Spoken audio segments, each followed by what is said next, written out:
All right, so I'm going to review.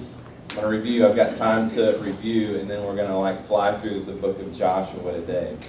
But here's what I think that you, can I say the word should know at this time? Here's what you should know is this, is you should know the Pentateuch, which is also called the Torah. And it is written by Moses. They've already posted that up there. It's also referred to as the Law of Moses. And those books are Genesis, Exodus, Leviticus, Numbers, and Deuteronomy. That's basically what we have been going through for the last couple of months, is just the Pentateuch, the Torah. And so let me break that down just to help you out here and think about who all that we have covered. First of all, let's go to the next one, which is Adam. We'll just start there. Adam had 3 children, maybe even more than that, but the 3 that we're going to focus on is Cain, Abel, and Seth.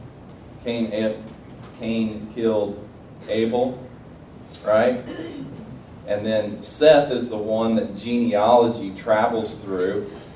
And the genealogy probably travels about 4 or 5 generations, maybe even more. It goes down to Noah. Noah came from Seth, who came from Adam. Noah had 3 sons, Shem, Ham, and Japheth. And you know about Noah and the ark. Then you travel down from Noah, and you get to Abraham. Abraham was married to Sarah, had the son Isaac with Sarah. He also had the son Ishmael with Hagar. Those are important characters as we're building through the Pentateuch. Then Isaac had 2 sons. He had Esau and Jacob. Jacob married both Leah and Rachel. Remember that, because he had to work for the 2 of them. And then Jacob had a slew of sons through Leah and Jacob and their servants. And we see Jacob's next on that is, this was interesting too. You can't see this from where you're sitting, but this is really the family tree of Abraham. This is everything that we've covered, all these little dots are different people. But Abraham's up here with Sarah and Hagar, Isaac, Rebekah, Esau and Jacob with Leah and Rachel, and then they had this group of people right down here known as the 12 tribes of Israel. Go to the next slide, and you can clearly see those names. It's the 12 sons of Jacob. We focused at the end of Genesis on the story of Joseph and how he became the leader of Egypt and really kind of rescued his brothers from the famine that was happening in Israel. So we take you from Jacob, and then we go to Moses in Exodus. Moses married Miriam from the tribe of Midian, and he also had a brother named Aaron who was a descendant of Levi. Remember the Levites? Who were the Levites? They were the priests. They were the group of priests. So Aaron actually came from the priest tribe of Levi. And then we got to them being in the wilderness, and there was only 2 people that survived 40 years in the wilderness. That would have been Joshua and Caleb. Joshua, the son of Nun, and Caleb, who was a spy. He was one of the only spies that came back with a positive report and said, hey, we can defeat these giant people in the promised land, and we can take it. But the rest of the spies said, no, we can't. We'll be defeated. And they ended up spending 40 years in the wilderness because of their disobedience to God, because God had told them to go in and you can win, and they're like, no, we can't. And they disobeyed God. So for the 40 days that they spent spying, they ended up spending 40 years in the wilderness. It's crazy. 40 years in the wilderness. So then that takes us to the next series of books in the Bible. You've got the Pentateuch, Torah, the first 5 books, but you've got the next set, and it's really kind of the history of Israel.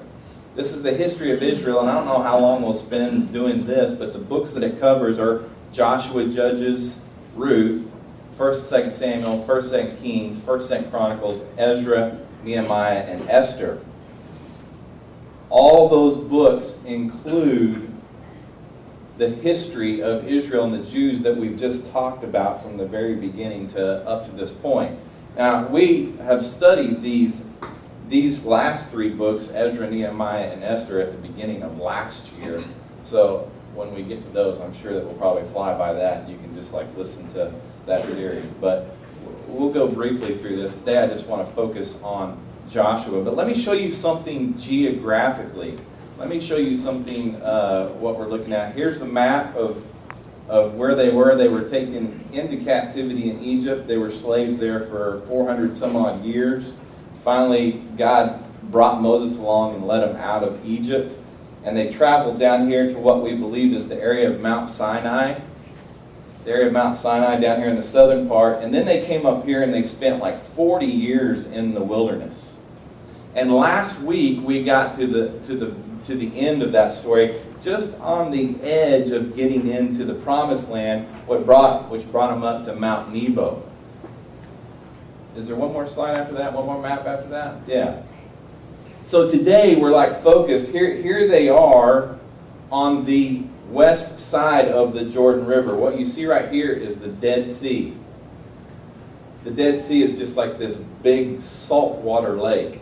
There's no tributaries that come out of the Dead Sea. Everything that goes in there stays in there.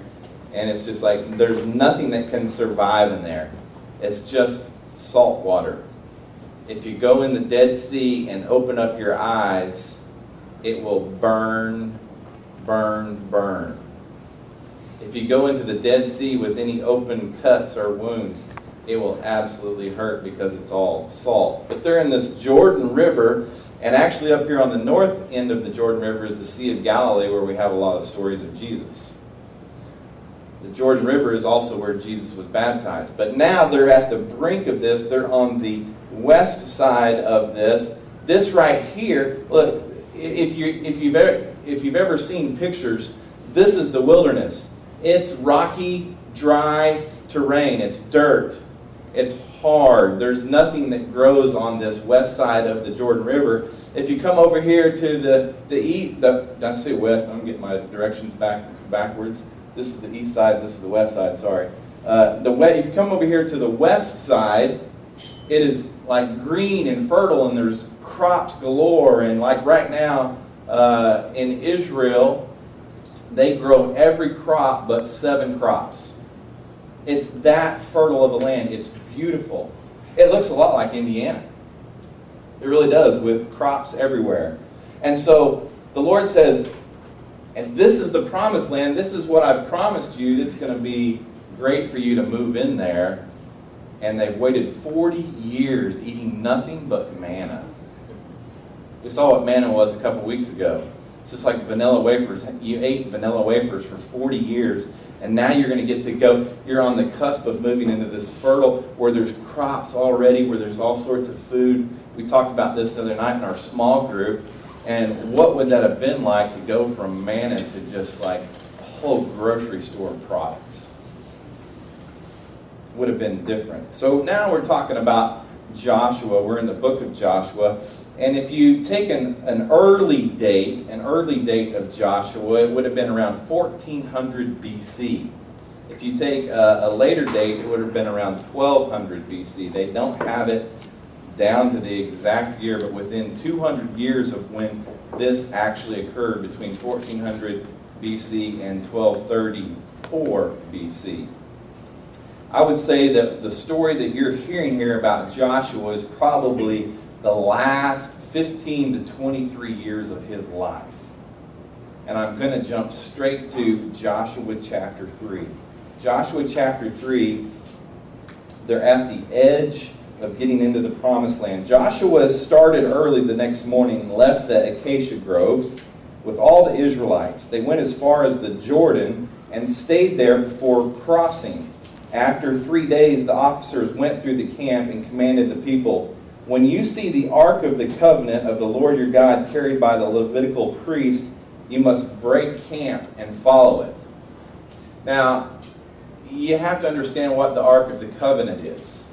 The ark of the covenant, let me show you a picture here real quick of what the ark of the covenant is. It should be like, this is what the Ark of the Covenant supposedly looked like. If you go back to like Exodus, he explains very clearly how this was to be built. The jewels that were supposed to be on it, the seraphim angels that were at the top, and what actually went in it. There were 3 items that went in to the Ark of the Covenant. Do you know what they are? Anybody know what they are? Tablets. Well, the tablets being what? The law. The law of Moses, the 10 Commandments were in there. Anything else? Aaron's staff. Aaron's staff with the buds on it. What else? Jar of manna. What? Joshua. Jar or Joseph's bones. They actually weren't in there, but they carried Joseph with them, yes. Jar of manna. A jar of manna, a quart of manna. Those were the 3 items that were in there, but yes, they did have Joseph's bones with them and they carried it with them. So those 3 items were in the actual Ark of Covenant, and this was the holy thing. Like when they had that tabernacle for 40 years, they placed this in the Holy of Holies. This was a big deal. God said, this is a big deal. This is what's going to lead you. The Lord traveled with them through this Ark of the Covenant. And it said, but keep a distance of about 1,000 yards between yourselves and the ark. Don't go near it so that you can see the way to go, for you haven't traveled this way before. Joshua told the people, consecrate yourselves. That means get cleaned up. Make yourselves holy. I can't ever say that to you here today. I can't ever say, go clean yourself up. Go make yourself holy, because Jesus has already done that. You're sitting here as holy as you can be. Yeah, you still mess up. You still make bad choices. You still sin. But you cannot be any more holy than you are right now. He tells them to go consecrate themselves, set themselves apart, because the Lord will do wonders among you tomorrow. 40 years, and now tomorrow, the big day is coming. We get excited about Christmas, but they've been in this wilderness for like 40 years, and they are just like the promised land. This is what God's been talking about for years. We're finally going to get to experience it. And then he said to the priests, take the Ark of the Covenant and go ahead of the people. So they carried the Ark of the Covenant and went ahead of them. The Lord spoke to Joshua, today I will begin to exalt you in the sight of all Israel, so they will know that I will be with you, just as I was with Moses. Joshua was the leader. You know the cool thing about this is Joshua was with Moses, along with Caleb, at the beginning of the 40 years. At the beginning of the 40 years. And Joshua and Caleb were the only 2 that lived the length of the 40 years. They're the only 2 that lived the length of the 40 years through the wilderness. Everybody else that started in the wilderness died. Except for those 2. That was part of the curse of the disobedience. The Lord spoke to Joshua, today I will begin to exalt you in the sight of Israel. We jump down to verse 9. Then Joshua told the Israelites, come closer and listen to the words of the Lord your God, he said. You will know that the living God is among you, and that he will certainly dispossess before you the Canaanites, the Hittites, the Hivites, the Perizzites, the Girgashites, all those ites, Amorites, and Jebusites. When the ark of the covenant of the Lord of all the earth go ahead of you into the Jordan. Like he's saying, when that ark goes, this is going to be a big deal. Yeah, the enemies are out there, all those ites are out there, and you guys have been afraid of them for 40 years. But right now, this is a big deal. He says, now choose 12 men from the tribes of Israel, 1 man for each tribe. When the feet of the priests who carry the ark of the Lord of all the earth, come to rest in the Jordan's waters, its waters will be cut off. The water flowing downstream will stand up in a mass. This is very similar to what happened when they left Egypt. Remember that? When they crossed the Red Sea, Moses lifted his staff up and parted the Red Sea, and they crossed. Well, the same thing is getting ready to happen in the Jordan River as they enter into the Promised Land. It said when the people broke camp to cross the Jordan, the priests carried the Ark of the Covenant ahead of the people. Now the Jordan overflows its banks throughout the harvest season. How big do you think the Jordan River is? I'll show you. This is actually, you got to picture there, this is actually me and Corey. I got to baptize Corey in the Jordan River, and he turned around and baptized me in the Jordan River. But you can see right here, this is the one edge of the Jordan River, and you can see the other edge of the Jordan River. That's how big it is. I'm assuming that in places it may have got as big as the White River, if you just want any correlation. But what happened, it says, now the Jordan overflows its banks through the harvest season, but as soon as the priests carrying the ark reached the Jordan, their feet touched the water at its edge, and the water flowing downstream stood still, rising up in a mass that extended as far as Adam, the city next to Zarethan. That's about 40 miles away. 40 miles away, this water was like building up from the Jordan River. The water flowing downstream into the Sea of Arabah, the Dead Sea, was completely cut off, and the people crossed opposite of Jericho. Can you imagine the excitement? Just like we heard about the Red Sea, now we're getting to see it with the Jordan River. We're getting ready to leave this wilderness. We're going into green land. All this that the Lord has promised us. We're crossing the Jordan River. The priests carrying the Ark of the Lord's Covenant stood firmly on dry ground in the middle of the Jordan, while all Israel crossed on dry ground until the entire nation had finished crossing the Jordan. They're out of the wilderness. They're out of the wilderness, and now they have all these enemies in front of them. They have the Jordan River behind them and their enemies in front of them. Do you think there was a little bit of worry and anxiety going on? I mean, they basically spent their whole lives not knowing what was next, right? Well, they did know where their food was coming from, but now they didn't, because that manna was about to stop. We jump to Joshua chapter 6, and look at this. It says, now Jericho was strongly fortified because of the Israelites, no one leaving or entering. The people in Jericho knew that the Israelites were coming, and they were scared. They were ready, they were prepared. We don't want the Jews to come in, and we're talking like over 2 million Jews coming in. They crossed the Jordan River. It says, the Lord said to Joshua, look, I have handed Jericho, its king, and its fighting men over to you. March around the city with all the men of war, circling the city one time. Do this for 6 days.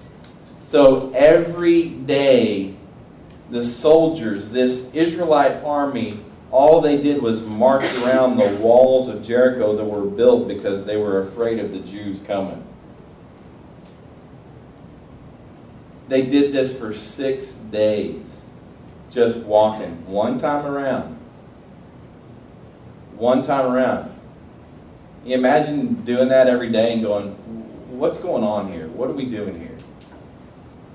There had to be like, when do we go in and attack? Are they just going to open up the gates for us? It says, march around the city with all the men of war circling one time. Do this for 6 days. Have 7 priests carrying 7 ram's horns trumpets in front of the ark. You know what a ram's horns trumpet is called? It's actually called a shofar. A shofar, this is what a shofar looks like. This was actually us on the Sea of Galilee, and this young Israelite tour guide pulled out his shofar and started blowing that thing, and it was loud. It was loud. Now, you know what a ram, you guys have the Dodge truck ram in mind with that little tight circle horn, but this is actually what they were blowing, was a shofar like this. And so they all had these horns. And it said, but on the 7th day, march around the city 7 times while the priests blow the trumpet. So 6 days they walked around quietly. Day 7, if you go back and you look at this chapter very closely, you'll see how many times the Lord uses the word 7. It's kind of the complete number, right? He created for 6 days and then he rested on the 7th day. He uses 7, I think the word 7 like 14 times in this chapter. It says, march around the city 7 times while the priests blow the trumpets. So all the priests are walking around blowing these long shofars. When there is a prolonged blast of the horn and you hear it sound, have all the people give a mighty shout. Then the city wall will collapse and the people will advance, each man straight ahead. Like God has a game plan. This is the game plan. We're going to blow horns and we're walking in. Really? That's it? Horns? God, that's all you got is horns? We waited 40 years in the desert because these guys were big. So Joshua, son of Nun, summoned the priests and said to them, take up the Ark of the Covenant and have 7 priests carrying 7 trumpets in front of the Ark of the Lord. He said to the people, move forward, march around the city and have the armed troops go ahead of the Ark of the Lord. After Joshua had spoken to the people, 7 priests carrying the 7 trumpets before the Lord moved forward and blew the trumpets. They obeyed this time. The Ark of the Lord's covenant followed them. While the trumpets were blowing, the armed troops went in front of the priests who blew the trumpets, and the rear guard went behind the ark. But Joshua had commanded the people, do not shout or let your voice be heard. Don't let one word come out of your mouth until the time I say shout. Then you are to shout. So the ark of the Lord was carried around the city, circling it once. They returned to the camp and spent the night there. Imagine, you're just like walking around in like total silence. It's just quiet.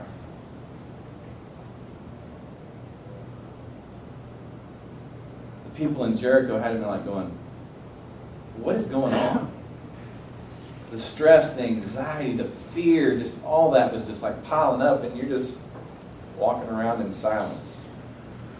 Joshua got up early the next morning. The priests took the ark of the Lord, and the 7 priests carrying 7 trumpets marched in front of the ark of the Lord.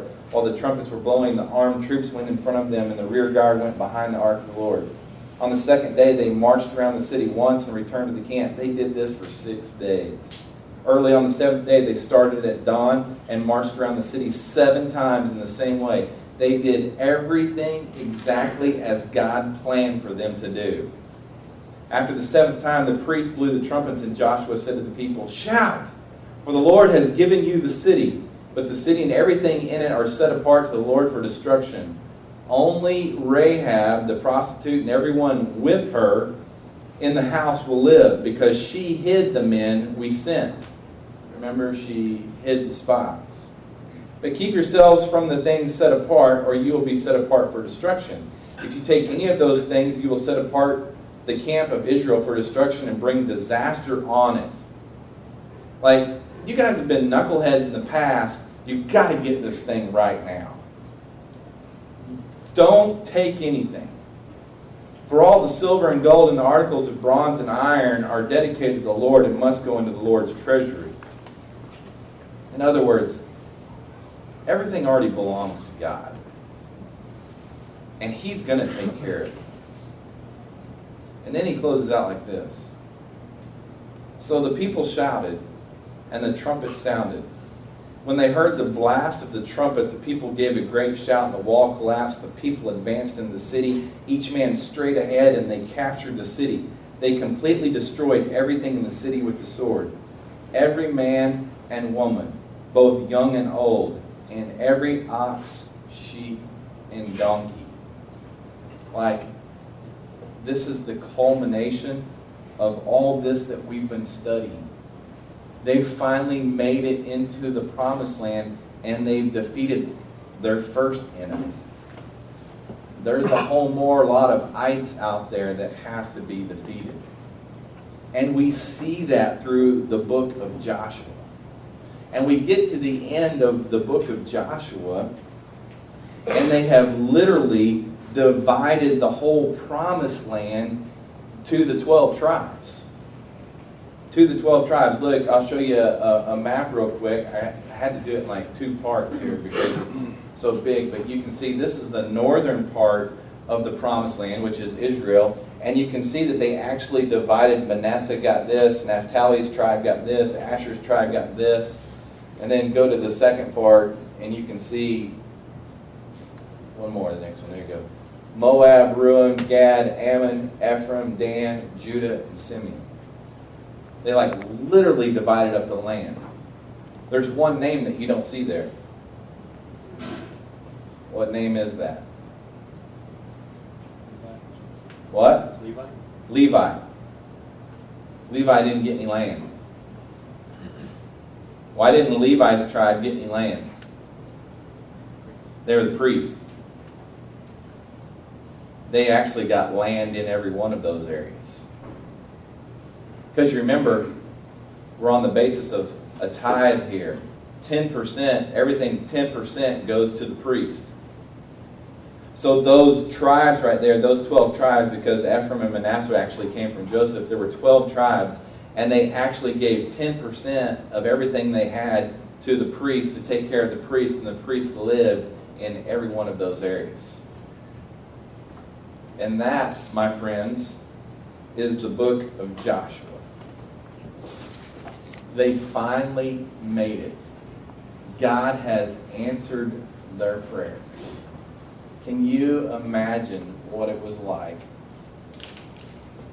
to hear all the stories from Moses on and wandering through the wilderness, and finally that day has come?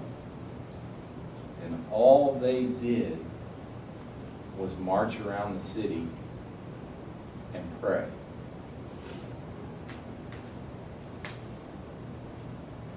All they did was march around the city and pray and walked in. I can't tell you as a pastor how important prayer is.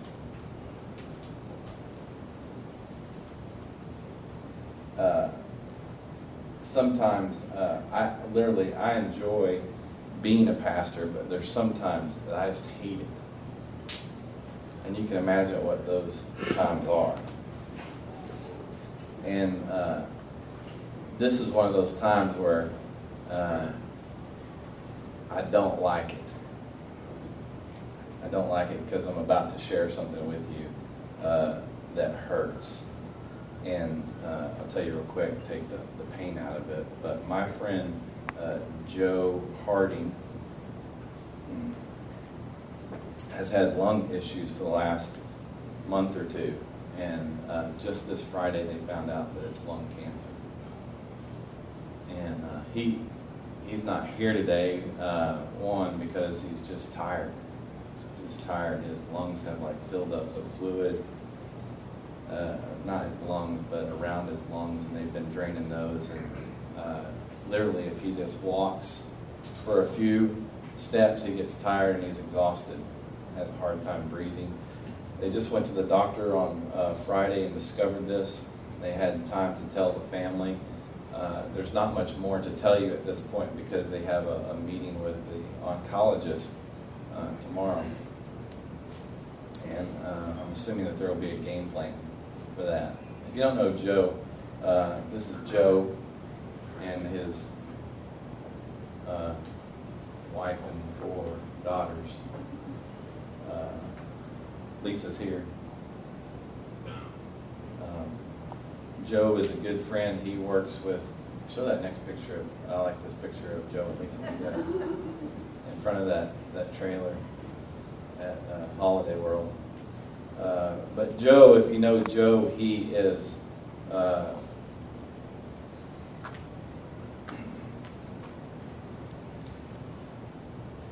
he's a friend, brother, and it hurts, sucks. But I know that my God is the same God that we just talked about. And he's going to take care of Joe, and he's going to take care of Joe's family, and he's going to take care of this other guy, Big John, who's in Atlanta. And those two are best of buddies. So pray for Marty, Joe's wife. Pray for his 4 daughters. Pray for Big John, just everybody. You know, I didn't say I was going to do this, but just as they circled Jericho, I'm going to ask that since Joe's not here, that we circle Lisa this morning. Will you circle Lisa?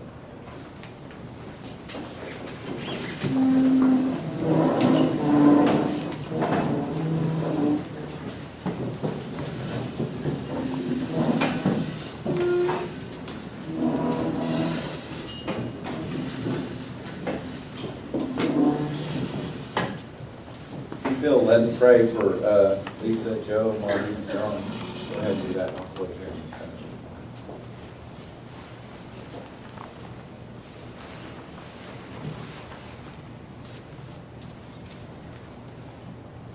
Dear Lord, we've had the great honor of having Joe in our house many times, and it's just great to see how he interacts with not only the kids, but my spouse.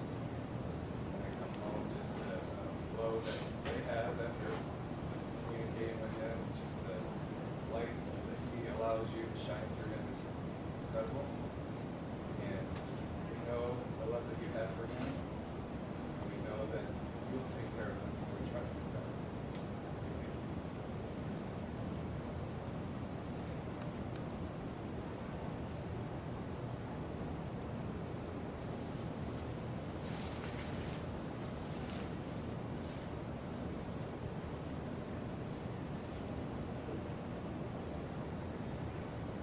God, thank you for Joe, Marty, Lisa, and the rest of the family. Just looking up to you in prayer. Just continue to remind them and hold them, hug them, let them go that God knows something. Lord, that you'll guide them and direct them to go through it. Just looking up in prayer. Just pray that you just keep your arms around them.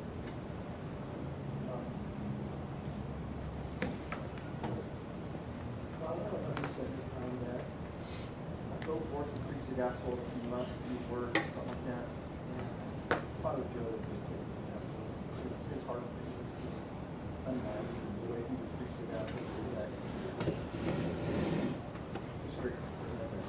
Just very grateful.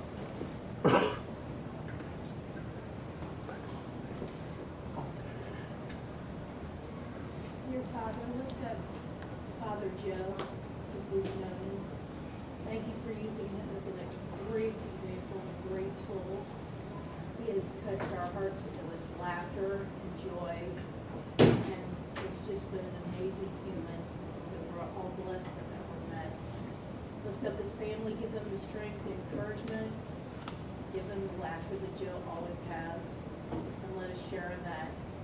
And we pray that you just put a big help on us.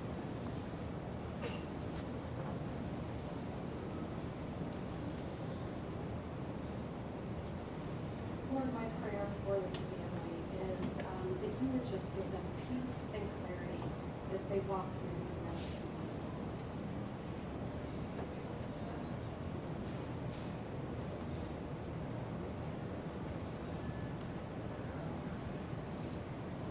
Jesus, we just pray for trust right now, that we trust you with Joe, we trust you with Marty, we trust you with his family, we trust you with the doctors. And we pray for healing, that you would just heal my brother. Pray for healing. Pray for him and just the thoughts, Lord, that you will remind them of how good you are and how much you love them. And Lord, just give the family peace. Give the family peace. We pray for the reports tomorrow, and we trust that you will do your thing. Lord, we love you and pray these things in Jesus' name. Amen.